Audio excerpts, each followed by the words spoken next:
Madam President, I rise in opposition to the budget. The title, an act concerning affordability, spending more money, I would call SB1 adding real insult to injury. We stand today on the verge of violating all of the rules that we established over the last many years in this chamber. I was here in 2017, my first days, when we had an 18-18 Senate. We brought out the bipartisan budget. We established those guardrails and caps and all of that. And here we are in a situation that I'm fearful of, because I was also in this building prior to that time when we dealt with uncontrollable levels of debt in our state budget that ultimately produced, as has already been mentioned this afternoon, two of the largest tax increases in the history of our state. We don't ever want to be in that position again. As I've listened to the debate this afternoon, we hear from both sides of the aisle talking about affordability. I understand and I see how spending certain money on certain things offsets or changes the way in which we're paying taxes, but I'm tired of hearing this lame excuse of blaming Washington for Connecticut being unaffordable today. Unaffordability was a habit, and a strong habit here in Connecticut, way before Donald Trump took office.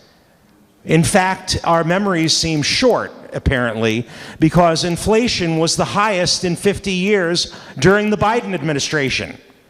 Let me repeat that. Inflation was the highest in 50 years under the Biden administration. Truly unaffordable. So the hypocrisy is actually comical when we talk about blaming the President of the United States for the unaffordability in Connecticut, and that this bill is going to make Connecticut more affordable. But I guess back then, as long as Joe Biden was spending and sending, all was well. So I don't understand how a budget that increases spending by, if I've read it correctly, billions of dollars over the next couple of years makes Connecticut more affordable. We talk about the increase to ECS. Of course we want to increase the funding for ECS. Of course we want to do that.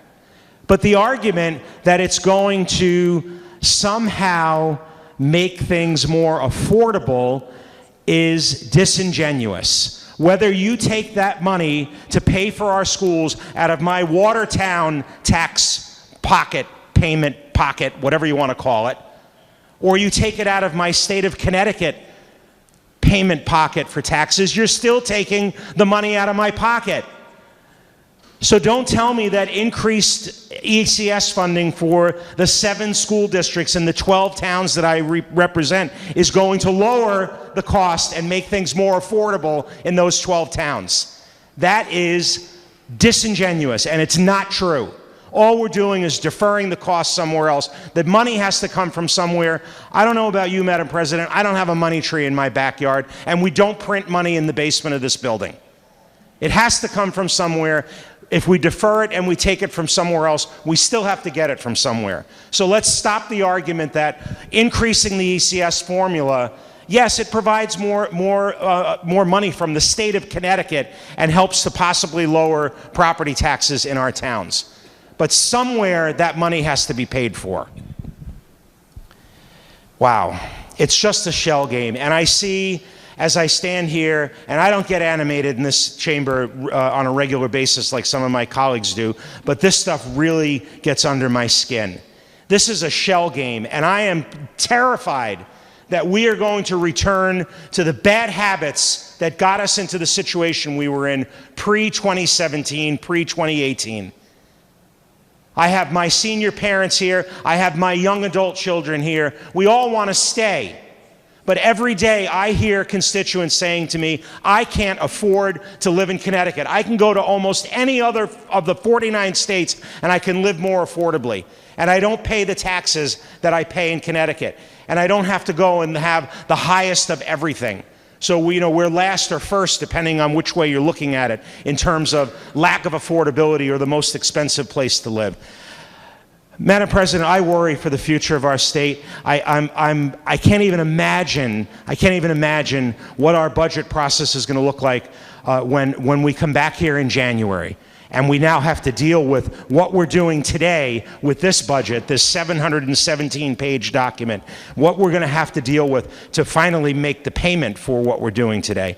Madam President, I urge my colleagues to reject this budget.